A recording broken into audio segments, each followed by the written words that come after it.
Welcome to Essential Field Techniques with Chris Weston. In this tutorial I want to talk about these UV filters. There are two schools of thought. Some people say you should use them all the time, some people say you should never use them at all. For me it's really more a question of when and not if. There are times when they're useful and times when they're not. The reason to avoid them is they add an extra layer of glass to the lens which may be unnecessary and can reduce optical quality.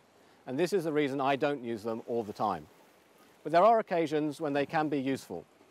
For example, if you're shooting either at high altitude or like we are here down at the coast, there's a lot of ultraviolet light in the air and that can cause haze. An ultraviolet filter will remove the haze from the image. The other reason is that they do protect the front element of the lens. So if I'm working in a particularly dusty environment such as Africa, or again down here at the coast where there's sea spray or near waterfalls where there's a lot of spray in the air, then I'll typically add one to the front of the lens just to keep the water off the elements. My advice is when buying a UV filter, buy the best quality that you can afford.